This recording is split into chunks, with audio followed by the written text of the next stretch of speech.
Abra sua Bíblia comigo em 1 Coríntios, capítulo 15. Enquanto você abre a sua Bíblia, irmãos, eu gostaria de agradecer muito a Deus por essa oportunidade espetacular de nós estarmos juntos na presença do Senhor, ao nosso pastor Joel, pela oportunidade que nos dá de poder estar aqui cooperando com esse projeto de Deus, do coração de Deus, para essa cidade em nome de Jesus. Enquanto você abre a sua Bíblia, eu também agradeço a Deus pela nossa família reunida, né? E nossa família de uma maneira bastante estendida. Não só a nossa família aqui, eu, a Ana, os meus filhos, mas a nossa família, você, sua esposa e seus filhos. E nós viemos aqui adorar a Deus juntos para a glória do nome do Senhor Jesus Cristo, né? Reencontrar amigos, reencontrar família e adorar o nome do Senhor Jesus. Olha que beleza, que coisa gloriosa, não é? E nessa feita, irmãos, eu fiquei muito feliz com o hino que os nossos irmãos cantaram. Hoje é Santa Ceia, dia de exaltar o Senhor. Mas enquanto eles louvavam a Deus, eles foram no cerne daquilo que Deus me deu para esse culto hoje à noite, ainda na semana passada. Nós estávamos durante um culto e alguém fez menção de um versículo próximo e o Senhor colocou no meu coração, falou, essa mensagem é a mensagem da Santa Ceia na semana que vem. Eu falei, glória a Deus. E eu confesso para você que eu fiquei bastante movido com ela, no sentido não só positivo, mas também no sentido mais humano da coisa, porque eu nunca preguei nessa passagem. É uma passagem que, para mim, ela fala de questões que são muito mais altas do que aquilo que eu posso discernir. Mas mesmo assim o Senhor colocou no meu coração e insistiu comigo. Falou, pesquise, trabalhe e ore por isso, porque é isso que você vai pregar. Eu falei, sim, senhor. Já que o senhor está insistindo, né? E quando o Senhor foi descortinando a maneira como Ele queria falar conosco nessa noite, eu entendi o porquê. E é tão lindo, irmãos, quando Deus fala alguma coisa e aí você lembra daquilo que Ele falou para os discípulos. O que eu faço agora vocês não sabem, mas já já vocês vão saber. O que eu estou fazendo agora vocês não estão entendendo, mas já já vocês vão entender. 1 Coríntios, capítulo de número 15, versículo 50 a seguir. 1 Coríntios, capítulo de número 15, eu vou procurar na nossa versão mais conhecida, a minha Almeida Revista e Atualizada, mas eu vou ler na Almeida Revista e Corrigida, que é a nossa mais comum. Versículo de número 50 diz assim, e agora digo isto, irmãos, que carne e sangue não podem herdar o reino de Deus, nem a corrupção herda a incorrupção. Eis aqui vos digo um mistério. Na verdade, nem todos dormiremos, mas todos seremos transformados. No momento, no abrir e fechar de olhos, ante a última trombeta, porque a trombeta soará, e os mortos ressuscitarão incorruptíveis, e nós seremos transformados. Porque convém que isto que é corruptível se revista da incorruptibilidade, e que isto que é mortal se revista da imortalidade. E quando isto que é corruptível se revestir da incorruptibilidade, e isto que é mortal se revestir da imortalidade, então cumprir-se-á a palavra que está escrita: tragada foi a morte na vitória. Onde está, ó morte, o teu aguilão? Onde está, ó inferno, a tua vitória? Ora, o aguilão da morte é o pecado, e a força do pecado é a lei.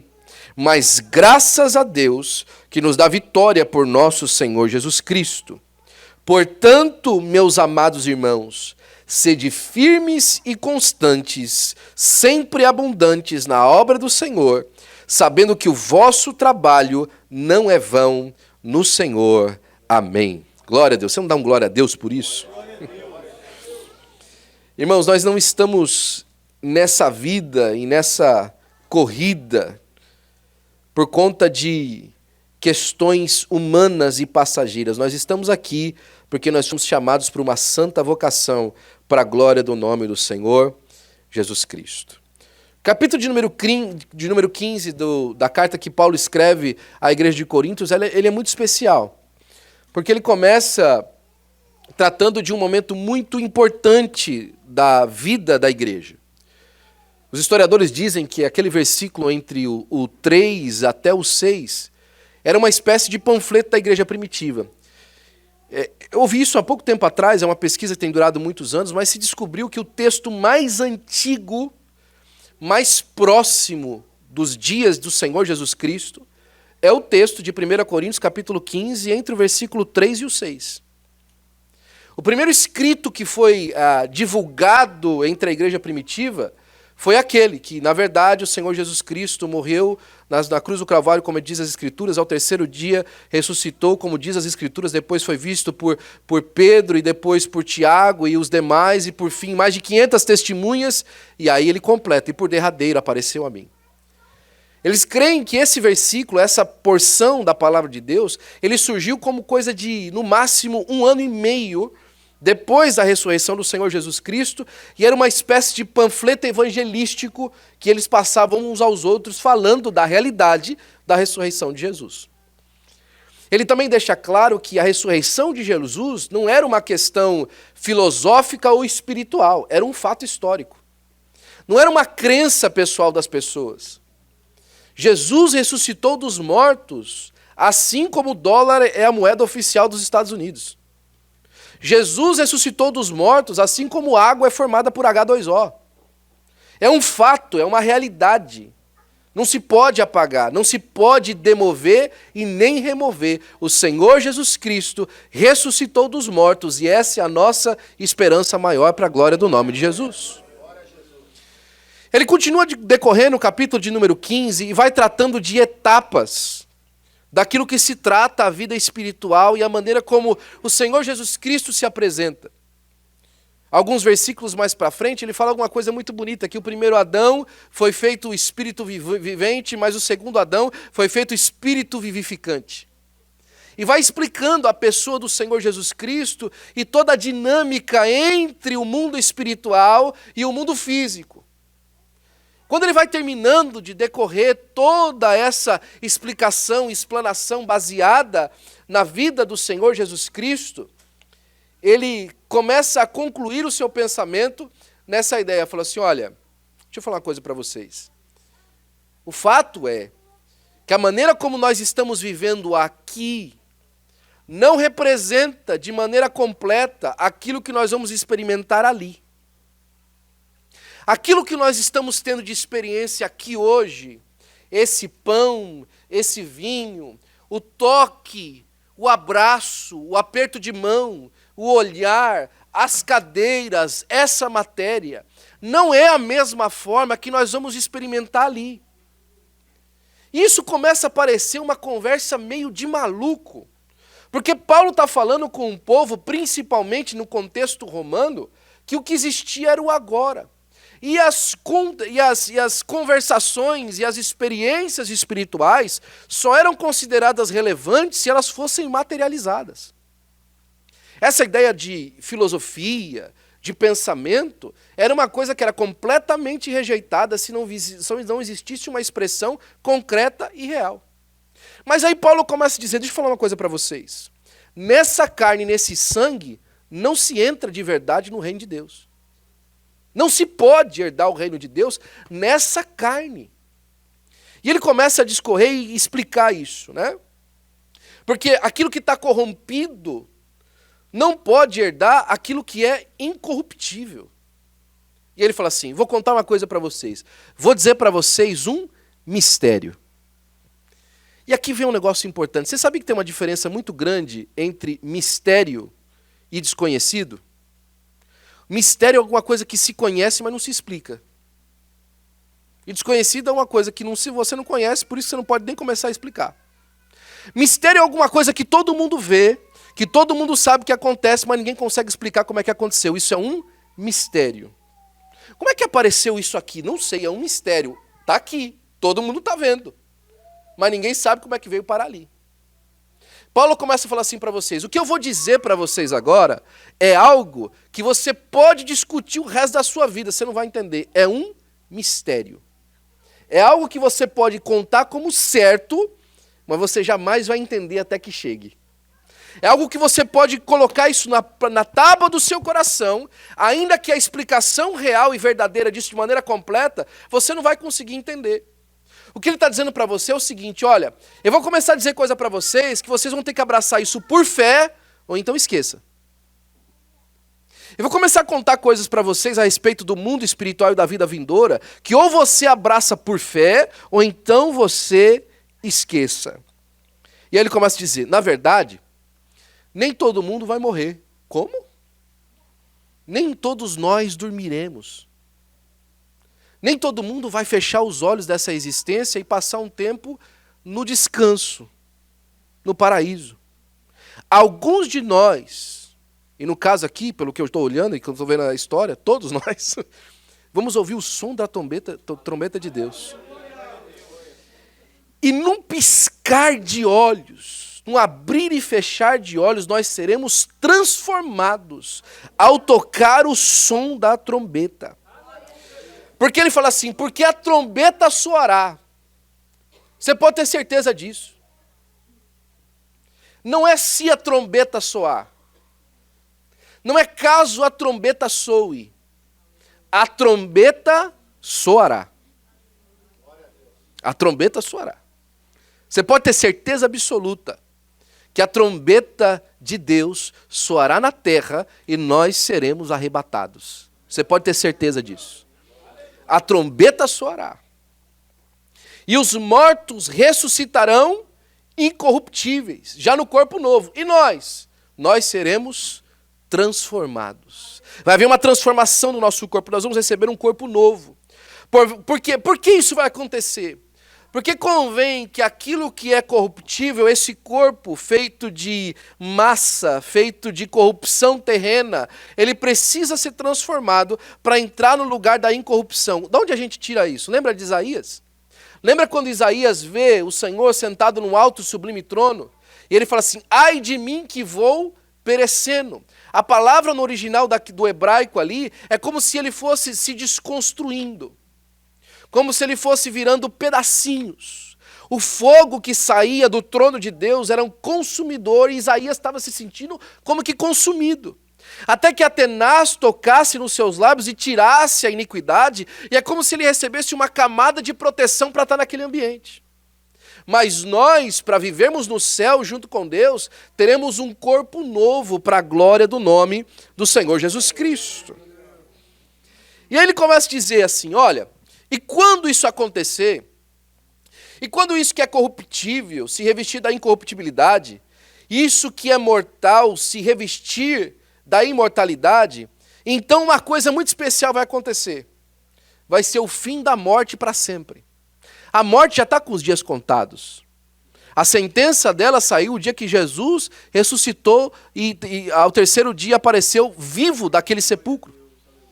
A sentença da morte foi lavrada, mas vai ser um dia que ela vai ser exterminada. É o dia que eu e você também fomos arrebatados e fomos transformados para sempre. E agora a morte foi tragada na vitória. E agora Paulo começa a fazer alguma coisa que qualquer ser humano consideraria muito perigoso. Ele começa a falar assim, escuta, morte, cadê o seu aguilão? Morte, cadê sua vitória? É como se ele estivesse zombando da morte. Assim, e aí, morte? Como é que fica? Como é que fica esse negócio aí, morte? Você falava, não, porque não tem homem contra mim. E aí, morte, como é que vai? O que aconteceu? Cadê a força toda, morte? Você era toda cheia de força, andava altiva pelo meio da humanidade, tirando quem você queria da terra. E agora, morte, como é que faz? Tragada foi a morte na vitória. E ainda ele fala assim, não é só a morte, o inferno, cadê a sua vitória? Porque é o seguinte, a morte tragava e levava para o inferno, era uma parceria que não tinha quem pudesse ir contra. Quem podia contra essa parceria? Quem podia contra essa união de fatores que se ajudavam um outro? Mas aí ele fala no versículo 57, já nós vamos fazer uma aplicação de uma maneira diferente, mas ele fala no versículo 57, mas graças a Deus que nos dá vitória por nosso Senhor Jesus Cristo. Nós temos vitória contra a morte na pessoa do Senhor Jesus Cristo. Pastor Antônio Gilberto, ele tira 8 itens que é importante a gente saber a respeito do corpo glorificado. O primeiro item que ele destaca é a questão de que esse corpo que nós vamos receber é um corpo real. O que eu estou dizendo para você é que apesar dele ser um corpo espiritual, ele não é um corpo que não existe. Ele não é um corpo que simplesmente é uma ideia, é um corpo real. Existe uma diferença muito grande naquilo que é matéria, naquilo que é soma, e naquilo que é soma, no caso corpo, espiritual. A palavra no grego para esse corpo espiritual é soma pneumatikon, ou pneumatikon, que é um corpo, é uma soma, é uma carne, mas ela não é uma carne dessa matéria, ela é uma carne com uma propriedade diferente, ela é espiritual. É a mesma maneira como o Senhor Jesus Cristo aparecia e desaparecia no meio dos discípulos. É um corpo que é espiritual e ao mesmo tempo aparece e desaparece, ou pode se transportar da maneira como quiser em volta de todo o universo, porque agora é um corpo espiritual. Enquanto você olha para mim, alguns de vocês com essa cara de ué, como é assim, pastor? Lembra que eu falei para você? Eu vou contar para vocês um mistério. É um mistério. Ele continua dizendo também, o pastor Antônio Gilberto, que é um corpo incorruptível. Você já tomou um corte de papel? Paper cut. Você está mexendo em folha sulfite, aí você corta o dedo, dói, não dói? Nosso corpo é tão vulnerável, não é? Às vezes você corta com um pedaço de sulfite, aquilo inflama. Você não consegue nem pegar o garfo para você comer. Ou tantas vezes, quando o tempo começa a passar um pouquinho então, né? Tem um irmão aqui que toda vez que ele me olha, ele me lembra que eu estou ficando mais careca. É você mesmo, cara. O tempo vai passando e a corrupção vai chegando. Mas o que Deus nos oferece no céu é um corpo incorruptível. Lembra da roupa do povo do deserto? Que 40 anos ela não se dissolveu? Você tem alguma camisa que você já tem 40 anos que você tem ela? Você já tem? Você tem alguma roupa que você fala assim, eu uso essa mesma roupa há 40 anos? Difícil, não é? Mas isso era apenas uma expressão daquilo que é preparado para nós no nosso corpo. Um corpo que não se pode corromper para a glória do nome do Senhor Jesus Cristo. Era também um corpo glorioso. Você sabe que a glória na palavra de Deus ela tem muitas expressões e tem muitos significados. A palavra glória no seu original significa peso. Tem muito a ver com a autoridade, com o esplendor, mas também com a característica, com o caráter daquele corpo, um caráter daquela glória. A glória significa uma expressão da pessoa que a caracteriza. Por exemplo, a glória de Deus, quando você vê a glória de Deus, é alguma coisa que quando você enxerga, logo você vê quem está por detrás. É Deus que está por detrás disso. Um corpo glorioso é um corpo com a autoridade de Deus em nós. Um corpo que quando a gente chega, Deus está representado através dele, para a glória do seu nome. Ele também oferece um corpo que é poderoso. Esqueça não ter algo que você não consiga fazer. Esqueça não ter algo que você consiga chegar. Esqueça não ter algo que você não consiga alcançar. Eu falei um pouquinho mais atrás, um corpo que transcende a matéria. Agora você coloca a mão sobre essa parede e ela fica para esse lado aqui. Mas o corpo que está sendo oferecido para nós na ressurreição dos justos é um corpo que atravessa qualquer tipo de matéria, qualquer tipo de parede. Que consegue se transportar de um lado para o outro sem problema nenhum. E você continua me olhando com essa cara de ué, lembre-se, eu estou contando para você de um mistério. Ainda mais, é um corpo que é perfeito. Não existe imperfeições. Hoje a gente olha para alguém, se você olhar para mim muito tempo, não faça isso, por favor, para não se assustar. Mas se você olhar para mim por muito tempo, você vai perceber que minha orelha de um lado é cortada de um jeito, do outro é do outro. Você vai perceber que quando já se olhou no espelho uma vez e percebe que a sua cara às vezes é um pouco torta. Ou tirou uma selfie e percebeu que o seu rosto é diferente na selfie porque você não é simétrico. Às vezes você tem um corte no rosto, ou então sofreu um acidente, mas é oferecido para você agora, daqui para frente, um corpo perfeito, sem defeito, sem deformações de nascimento, sem deformações de acidentes, sem deformações do peso que você carregou na sua vida, um corpo perfeito. Ainda mais, um corpo imortal. Esqueça o problema da morte. Hoje tem muita coisa que você não faz porque você tem medo de morrer. Tem muito lugar que você não entra. Não vou entrar aí não. Se eu entrar aí eu vou morrer. Teve gente que para enfiar ele dentro do avião a primeira vez foi um sufoco, porque o medo dele de morrer. Não, eu vou entrar nesse negócio, eu vou morrer. Eu vou morrer. O cara pula de bungee jump, mas não entra no avião. A morte te atrapalha. Nunca mais ela vai te atrapalhar. A morte vai deixar de ser um problema para você.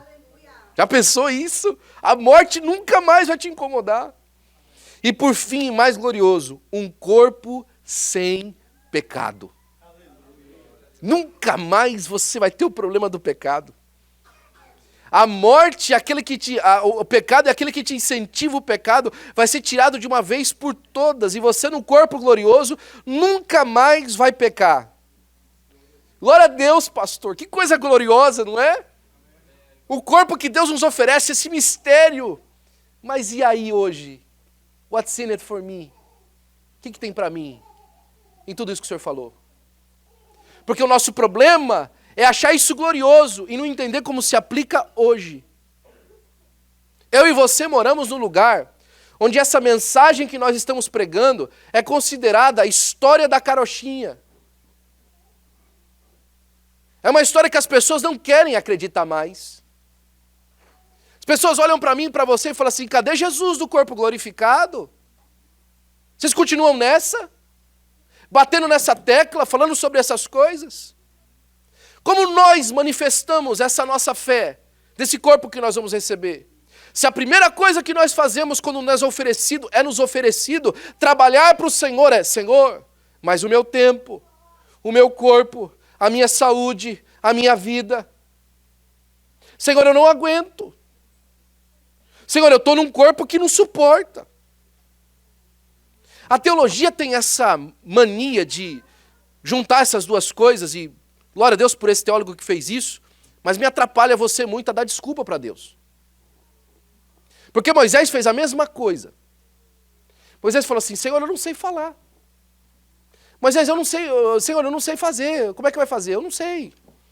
Você não quer aprender, Moisés? Não sei. Já que eu não sei, deixa eu ficar sem saber mesmo. Tem muita gente que na casa de Deus não quer aprender nada, porque não quer fazer nada. E ele não quer fazer por um motivo, entenda, não é por um motivo, por exemplo, de, não é que eu vou errar. É simplesmente porque ele sabe o peso que será para ele. Que vai lhe custar. E a gente agradece pelo sacrifício de Jesus, mas é incapaz de sacrificar por ele. A gente agradece pela bênção que Jesus nos deu, mas é incapaz de fazer alguma coisa por ele. Mas Paulo está convidando, olha, eu vou contar para vocês um mistério, hein?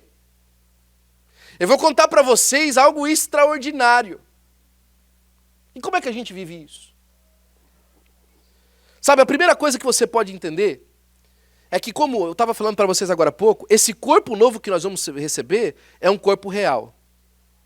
E lembra que eu falei para você que a teologia tem uma mania de ligar aquelas coisas que vão acontecer e que ainda não aconteceram? É a doutrina do já e do ainda não. Já conheceu essa doutrina? Já e ainda não. Como assim já e ainda não? Olha, em nome do Senhor Jesus Cristo, nós já estamos vivendo com Cristo nos lugares celestiais, mas ainda não chegamos lá. Em nome de Jesus, nós já temos o penhor da nossa salvação aqui no nosso coração, mas ainda não fomos morar com o Senhor Jesus Cristo na eternidade. Nós já recebemos de Deus os mistérios da vida futura, mas ainda nós não chegamos no futuro para viver. Aquilo que une o coração do crente entre o já e o ainda não é a fé. A fé é para acreditar que aquilo que Deus disse ao nosso respeito é verdade. Por exemplo, se esse corpo que nós vamos receber, ele é real de verdade, por que nós não manifestamos com realidade a nossa fé todos os dias? Se a promessa de Deus de um corpo glorificado e uma novidade de vida é real, porque já hoje nós não empenhamos a nossa vida em realidade para viver as coisas do Senhor aqui. A segunda realidade é um corpo incorruptível e sem pecado.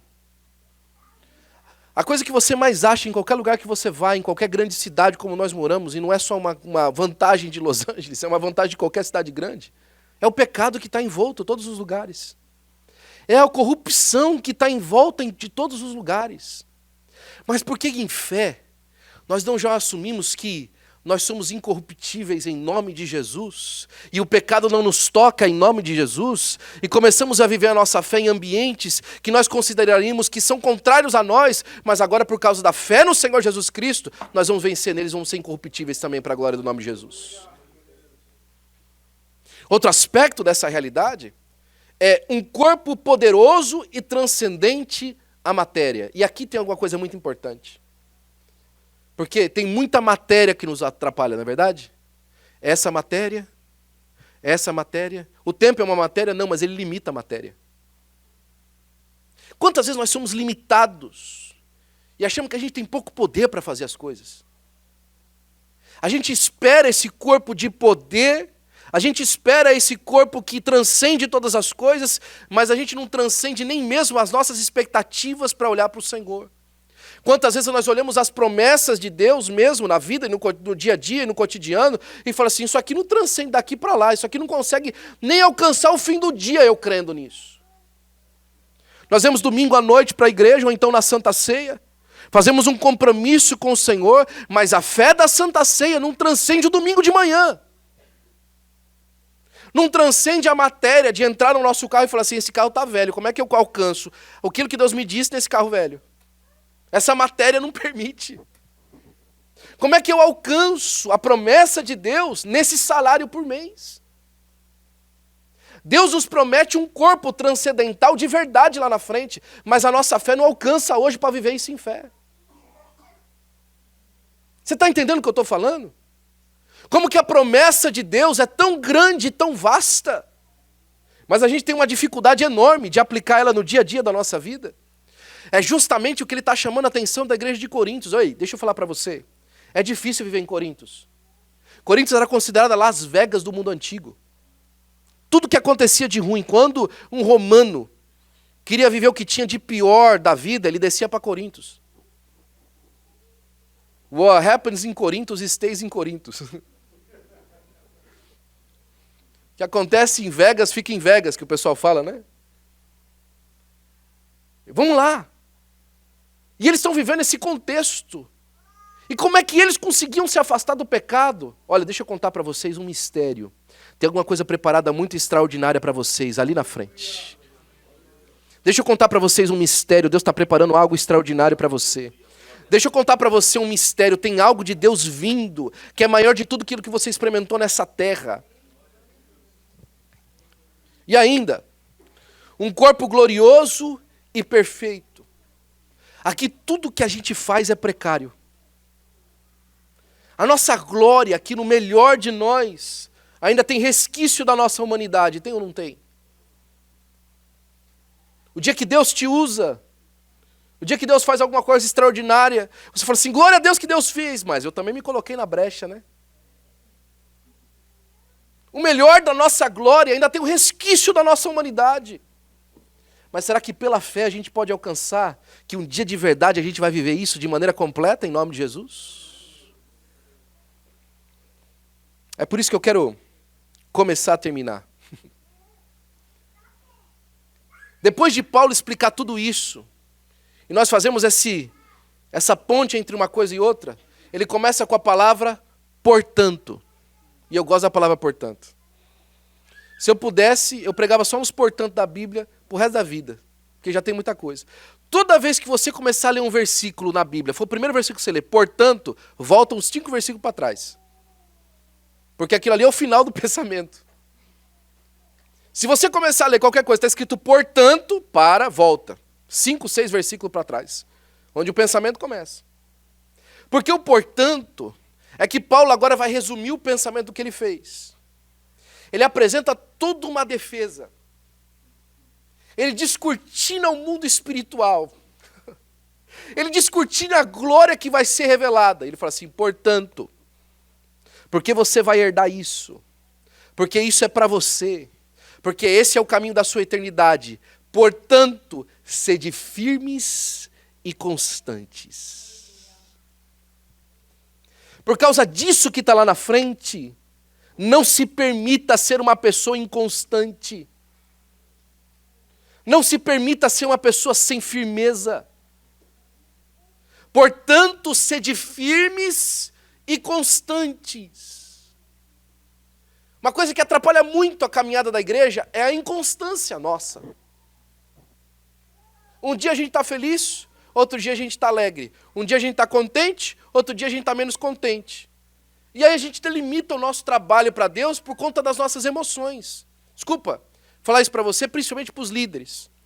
As suas emoções não tem que ter nada a ver com aquilo que você faz. Quando o apóstolo fala assim, olha, regozijai-vos no Senhor, outra vez vos digo, regozijai-vos. Sabe de onde ele estava quando ele fala isso? Na cadeia. Preso. E quando eu falo isso, eu não estou dizendo para ele que a alegria dele era uma questão das emoções dele. A alegria dele é uma percepção de propósito. Ei, eu estou perseguido, eu estou apanhando, hoje eu acordei mal, eu não queria estar nessa cadeia, mas quando eu olho o prêmio que me é proposto, eu não consigo delimitar a minha vida, as condições que eu vivo. Portanto, pelo prêmio que lhe é proposto, pela fé que lhe alcançou, pela salvação que você tem em Cristo Jesus, sede firmes e constantes. Sempre abundantes na obra do Senhor. Se derrame para fazer as coisas para Deus. E quando eu falo obra do Senhor, por favor, não me entenda. Nós sofremos muito com a necessidade de obreiros nesse lugar, é verdade. Todos nós. Todas as igrejas, Assembleia de Deus e qualquer outra denominação que você falar, hoje sofre muito com necessidade de obreiros. Alguns dias atrás eu visitei uma igreja muito próxima aqui, uma presbiteriana, para conversar sobre o templo deles, e a reverenda lá estava sozinha no culto. Se sofre muito com necessidade de obreiros. E quando a gente fala de obra de Deus, fala assim, o pastor está precisando de alguém para o diaconato, né? Ah, já entendi a mensagem, pastor. Não! Seja constante na obra de Deus na sua casa, na sua família. Seja constante na obra de Deus no seu trabalho. Seja constante na obra de Deus no contexto em que você foi chamado, na escola. Seja constante na obra de Deus em construir aquilo que Deus está fazendo através de você para a glória do nome dEle. Seja constante, abundante na obra do Senhor. E ele começa a resumir, porque o vosso trabalho não é vão no Senhor. Quando você trabalha, tendo em perspectiva o mistério que lhe é proposto, não é vão. O salário vai vir. E você só entende ele agora como um mistério. Eu quero terminar. Nós vamos cear ainda. Mas isso tocou meu coração de uma maneira muito forte. Esse aqui foi o final de tudo isso. Lembra a parábola do mordomo? Da parábola, na verdade, dos talentos? Um tinha 10 talentos, o outro tinha 5, o outro tinha 2, um ficou com um só. Qual que é a palavra daquele que recebeu o talento e granjeou mais talentos? Você lembra qual que foi a palavra que Jesus deu? Foste fiel no pouco, sobre o muito te colocarei. E quando a gente pensa nisso, falou, Senhor, eu administrei o meu salarinho aqui, agora o Senhor me dá um salarião. Eu administrei a minha casinha, agora o Senhor me dá uma mansão. E se essa palavra hoje para você, eu administrei esse corpo, eu administrei essa situação, eu administrei essa vida pesada que eu tive, e agora o Senhor vai me dar uma glória eterna. E se o fiel no pouco, o muito que Ele te colocasse hoje, fosse justamente aquilo que você vai herdar na eternidade. Certa vez alguém falou assim, olha, a pessoa chega, trabalha para Deus e fala assim, Senhor, eu estou trabalhando para o Senhor, eu quero que o Senhor faça isso aqui para mim. Você já pensou se Deus pagasse para você em coisa terrena, aquilo que você fez com peso eterno? Não seria injusto de Deus? Deus te pagou com coisas terrenas. Aquilo que você fez que tem peso eterno, Ele te pagou menos. Mas Deus é tão justo que aquilo que você fez para a eternidade, na eternidade lhe será retribuído. Aquilo que você fez para a glória de Deus de verdade, na glória de Deus lhe será manifestado para a glória do seu nome. Foste fiel no pouco, no muito te colocarei. Um dia um dos discípulos chegou para Jesus e falou assim: Senhor, e nós que deixamos pai, mãe e tudo mais, como é que vai acontecer com a gente? Jesus olhou para ele e falou assim: 100 vezes mais nessa vida. Ah, que beleza. Mas peraí, por fim, a vida eterna. O prêmio maior vem no final, irmão. Para a glória do nome de Jesus. Fique de pé, por gentileza, eu quero orar por você. Me ajuda. A gente não costuma fazer isso, mas a palavra que Deus me deu hoje é uma palavra de engajamento.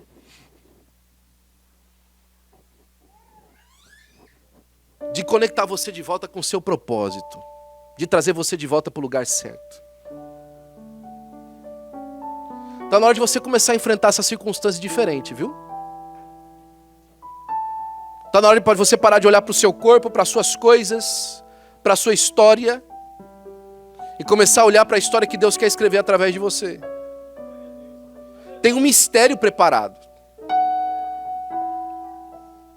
Moisés chegou diante do Senhor e falou assim: Senhor, como é que eu vou saber que o Senhor está comigo? Fala para mim, como é que eu vou saber que o Senhor está comigo? Aí Deus olhou para Moisés e falou assim: Moisés, quando você chegar aqui com o povo e me adorar, você vai saber que eu estava com você. No fim você vai ter certeza de que valeu a pena. O mistério vai ser revelado para você. Você vai entender exatamente o que significa a incorruptibilidade. Até agora a gente traça ponderações. A gente vai para o grego, para o hebraico. A gente manifesta o conhecimento teológico, mas Paulo continua ressoando na nossa mente. Um mistério eu vou contar para vocês. Eu vou falar para vocês de um mistério. E a única coisa que eu posso falar para você que seja real e traduzido para você, portanto, por causa desse mistério para ser revelado, você precisa de se firmar. Você precisa de adquirir constância na obra de Deus, porque vai valer a pena todo o seu trabalho. Se o Senhor hoje renova as suas forças, e você quer fazer um compromisso novo com Deus para trabalhar, custe o que custar. Eu vou repetir, custe o que custar. Seu tempo, sua energia, sua saúde. Forte isso, né? Sua saúde. Eu digo para você, vai valer a pena. Porque no final, aquilo que é corruptível se revestirá de incorruptibilidade. E aquilo que é mortal se revestirá de imortalidade. E nós para sempre estaremos com o Senhor. Se Deus falou com você, vem à frente, eu quero orar por você.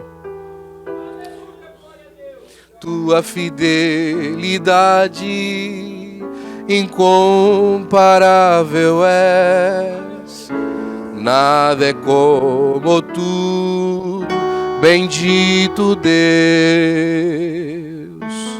Grande é tua fidelidade. Mais uma vez, de coração.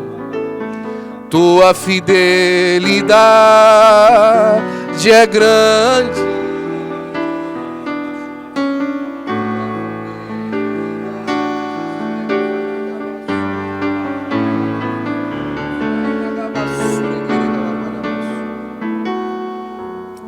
Bendito Deus, grande é tua fidelidade. O Senhor me disse hoje nessa tarde que Ele quer batizar com o Espírito Santo. E esse vai ser um penhor dessa novidade. Então se você está aqui à frente e veio receber e veio apresentar o seu corpo como uma oferta a Deus, e ainda dá tempo, viu? O batismo com o Espírito Santo, rápido, uma aula de batismo com o Espírito Santo para você entender como que acontece. Deus vai colocar uma palavra no seu coração, você não precisa fazer força, fale. Fale. Fale a palavra que Ele coloca no seu coração, fale ela. Porque essa é a manifestação, a evidência física de que você foi batizado com o Espírito Santo. Hoje é dia de renovação, faz tempo que você não fala línguas estranhas. Deus quer te renovar hoje, vem à frente, eu quero orar por você. Vem à frente, eu quero orar por você. Deus está te renovando hoje, Deus está trazendo uma novidade de vida. Deus está entregando novos dons aqui hoje. Você quer um dom novo? Vem à frente. Nós vamos orar por você. Pastores, por gentileza, vem aqui à frente, nós vamos orar por esses irmãos. Comece a impor as mãos sobre os irmãos, para que eles recebam batismo com o Espírito Santo, para que recebam dons agora do Espírito Santo de Deus. A igreja, estenda as mãos para cá, por gentileza. Vamos orar por esses irmãos em nome de Jesus. Senhor Pai, no nome de Jesus, teu filho, Senhor. Senhor Pai, a tua palavra diz que pela imposição de mãos, ó Pai, dos apóstolos, eles recebiam, Senhor Pai, o poder do Espírito Santo de Deus, ó Senhor. Pai, manifesta, Senhor Pai, o teu Espírito Santo na vida do teu filho agora, Senhor. Que ele receba agora, Senhor Pai, o revestimento, Senhor Pai, do teu Espírito Santo, Senhor. Que ele fale agora em línguas, ó Senhor. Que seja renovado agora, Senhor Pai, o teu Espírito Santo na vida dele, Senhor. Dá dons, entrega dons, ó Senhor Pai. Renova, Senhor Pai, o âmbito, Senhor Pai, a habilidade, Senhor Pai, o poder, Senhor, da tua parte, para a glória do teu nome, Senhor. Que eles recebam agora, Senhor, agora, Senhor. Os teus filhos, ó Pai, que têm dedicado a sua vida a esse lugar, Senhor, ao trabalho desse lugar, Senhor Pai, renova a energia, renova a força, renova o corpo, Senhor Pai. Dá uma novidade, Senhor, para eles hoje, Senhor, agora, em nome de Jesus, ó Senhor Pai. Revestido de poder, Senhor, de autoridade. O Senhor vai visitar. O Senhor vai visitar a casa, vai visitar a família. Vai ser um rebuliço, mas vai acontecer. E vai ter libertação, liberdade, e novidade de vida. Senhor Pai, a tua vontade manifestada nesse lugar, Senhor. Senhor Pai, entrega o dom, Senhor Pai, entrega a nova língua, Senhor. Entrega a novidade, Senhor Pai. Faz, Senhor Pai, transbordar pelo teu Espírito Santo, Senhor Pai. Entrega, Senhor Pai, para ele o dom, Senhor Pai. Entrega para o teu filho o dom, Senhor.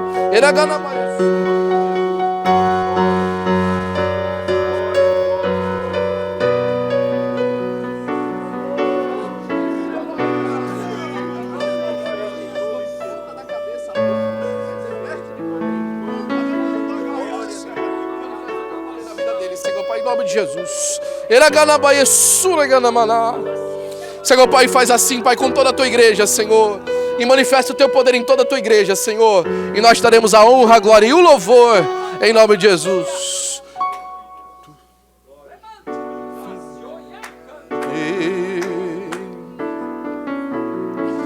No oceano do Espírito, e ali adorarei ao Deus do meu amor. Eu navegarei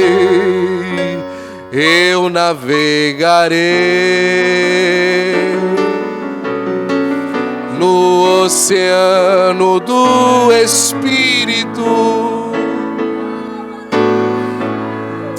e ali adorarei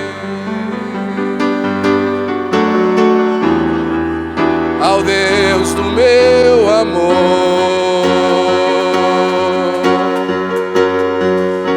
Espírito, Espírito,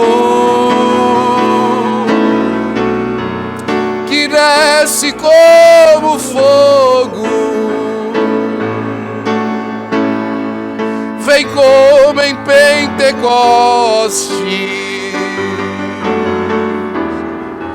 e enche-me de novo. Espírito, Espírito,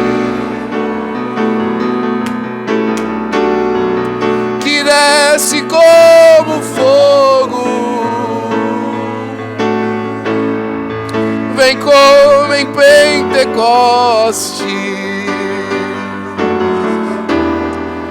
e enche-me de novo. Eu navegarei.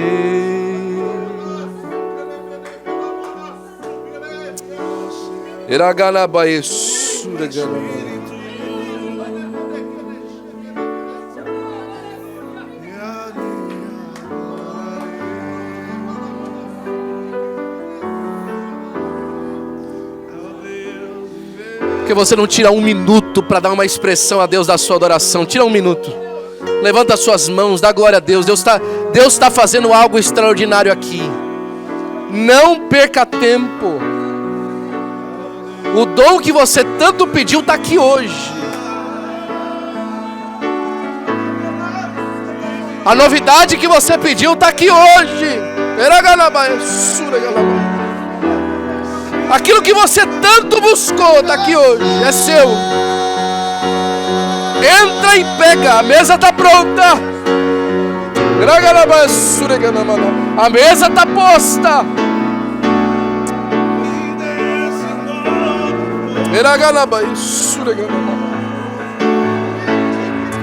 Vem com Pentecoste e enche-me de novo. Espírito, Espírito, que desce como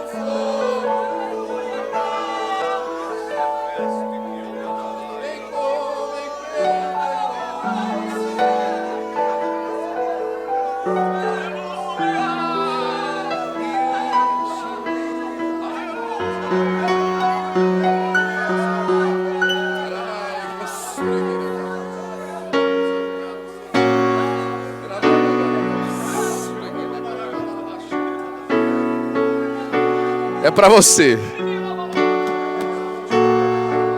É a novidade que você estava esperando.